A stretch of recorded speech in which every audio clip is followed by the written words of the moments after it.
The time is exactly 28 minutes past 5 p.m. Central African Time. Assalamu alaikum. Welcome back. You are tuned into the weekend edition of the Iftar Drive with myself, Sai Jadwat, right here on Salaamedia. Of course, it is the segment that we've been looking forward to. It's something we've been doing on the weekends with our journalist, Muskaan Ayesha, unpacking some of the week's headlines right here on Salaamedia. Muskaan, assalamu alaikum. Welcome back to Salaamedia. Walaikum salam. How are you?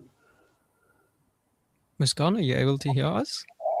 I can hear you. Can you hear me? Yes, I can hear you now. Perfect. How have you been? How's the week? I'm good. Alhamdulillah. How have you been? Alhamdulillah. I must say, I've been enjoying this weather. It's been raining. I'm not sure what it's like in Pretoria, but I know in Joburg it's been raining for much of the week. Apart from the troubles with laundry, getting those done, I think it's quite lovely weather for fasting.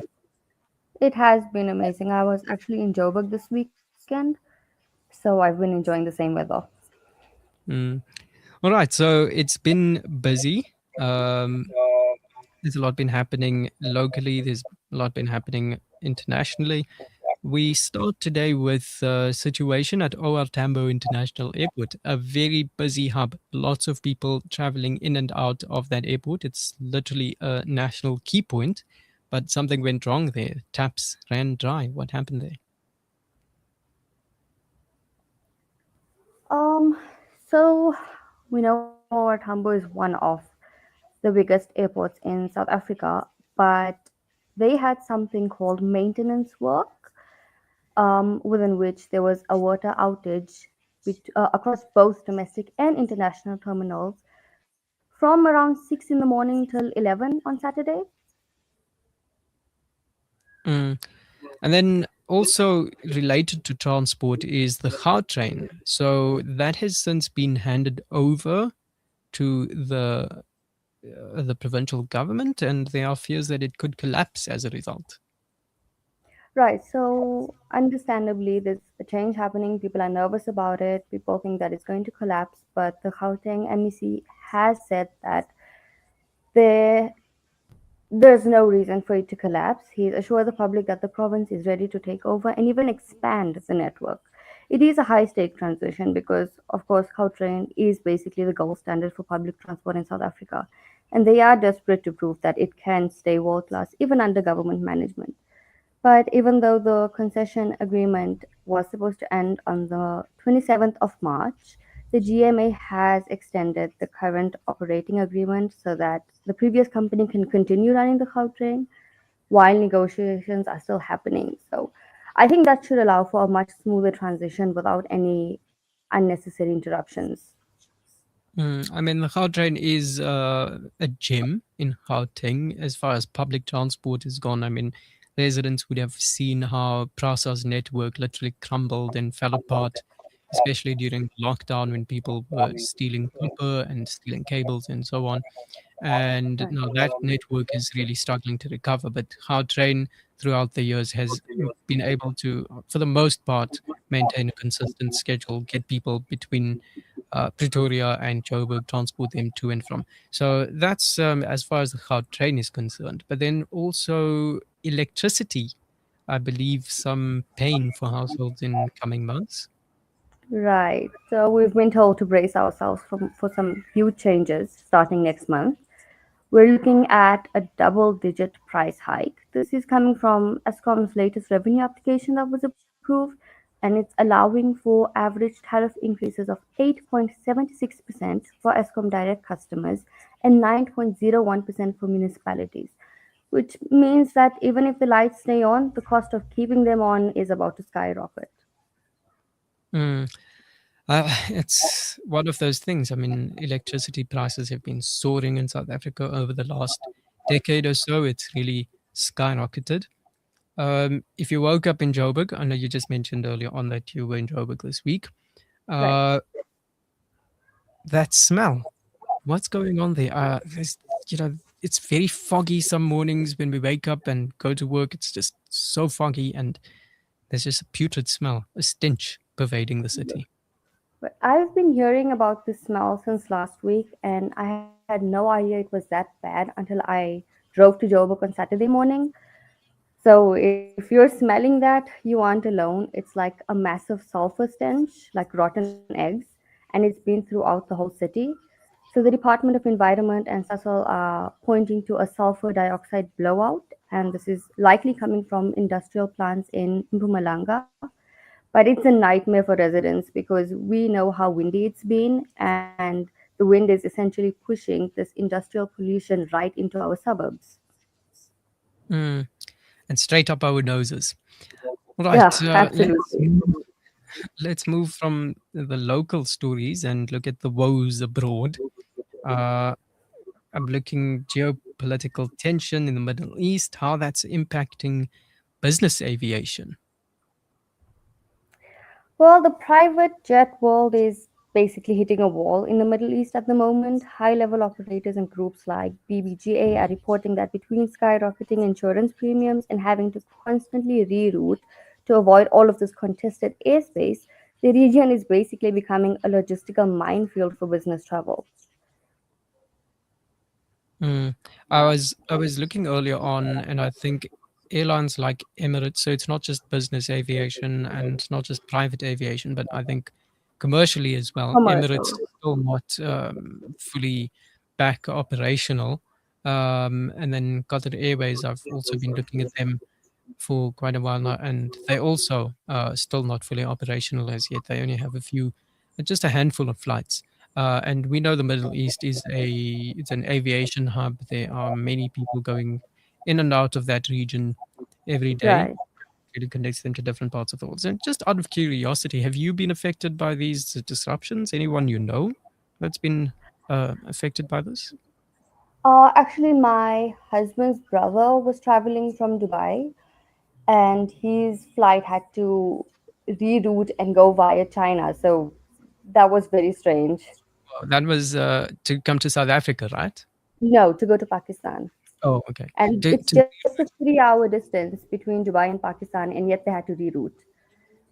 all the way to China, all the way Yep. to the east. Mm. Okay, lots of disruptions. And then still, related to this situation in the Middle East is Israel. They've been attacking southern Lebanon. That war is dragging on. There's quite a few casualties as well. Yeah, this one's a heavy one. 12 civil defense medics, first responders, who were just on duty at their center, were killed in an Israeli airstrike. It should cause this debate about whether there's even a safe zone anymore, and how are people that's job is to run into fire being targeted. Now, as a journalist watching this from afar, how does that make you feel? I mean, it's quite distressing to look at some of these images that come out. I think it really puts into perspective how we have it easy at this end of the world, whereas people that are doing this very important work, journalists, medics, doctors, they're being targeted for simply doing their job.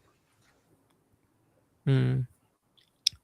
Okay, and finally, we come a little bit closer to home, and this is in Sudan. There's been a strike on a school. 17 people have been killed.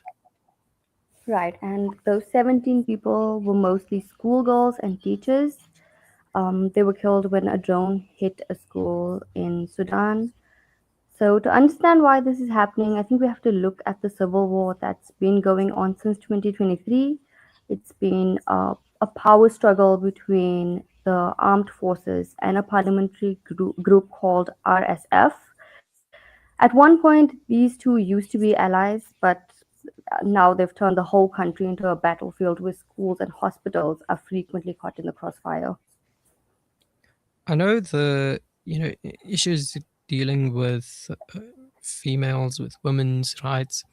I know those are close to your heart, and Right. yeah. So you've been following these. What do you make of this? Attacks on school children.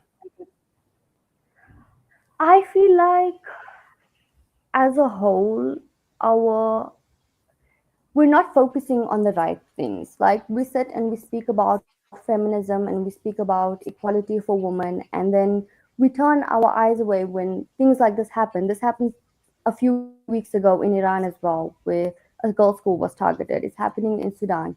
It's happening in so many places where these women are being targeted for absolutely no reason, and no one wants to speak about it in the name of feminism. Mm. Quite a troubling state of affairs globally. The news, it's a bit depressing. I actually wish we had found something more positive to speak about in these times. Every time we turn the news on, it seems like as if there's a lot going on, that threats coming in from all directions. There's war, there's bloodshed, there's electricity price hikes, there's dirty air, polluted air, transport issues. So it's a bit of a gloomy world out there, if you follow the news. But yes, there are certain things we can all do in the day, in our lives, daily lives, to temper that and get a bit of a break from that. So if you are one of those people who feel overwhelmed by the news, I'm sure it might be helpful to just turn it off sometimes. But yeah, that brings us to the end of the segment for today. Thank you so much for joining us, Muskan. Thank you for having me. All right, that was Muskaan Ayesha, a journalist at Salaamedia, writing for the website, writing articles, covering a range of topics over the week.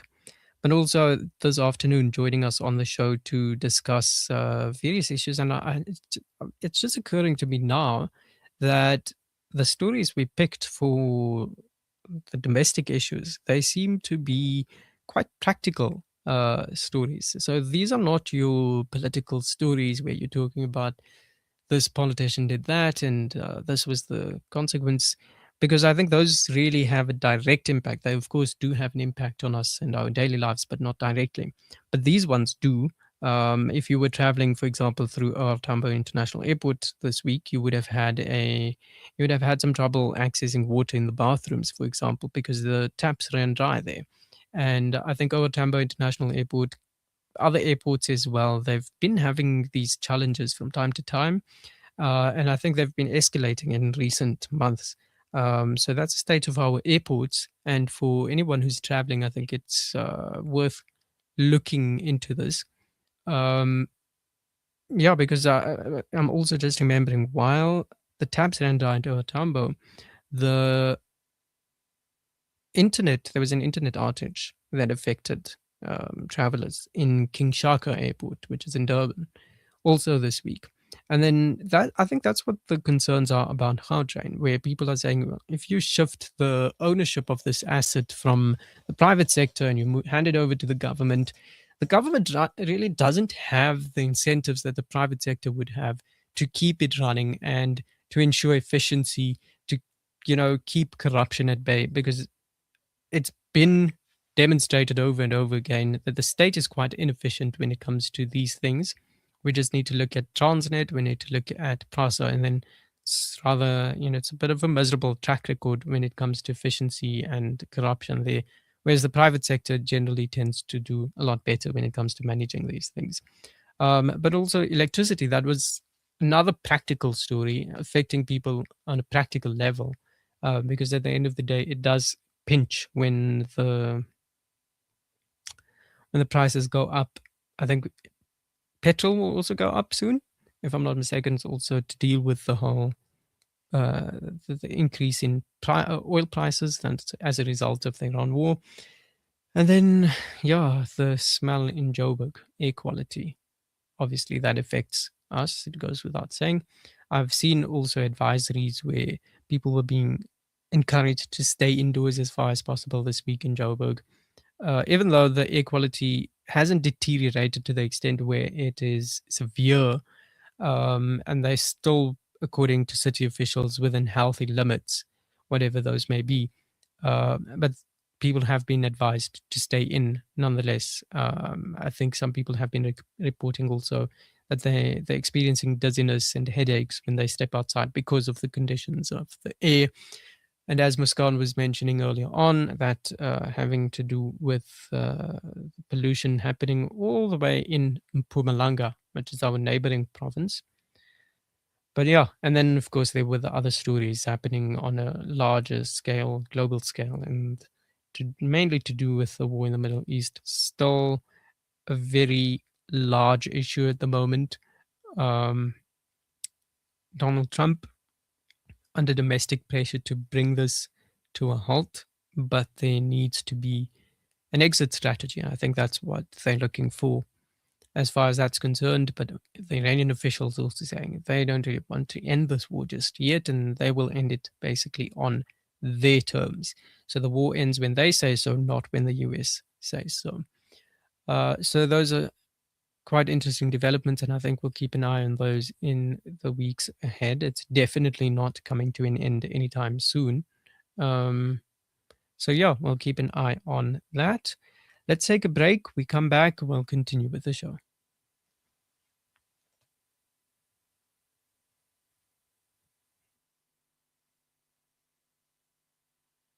Hunger, restores dignity to those in need, and brings hope where it is needed most.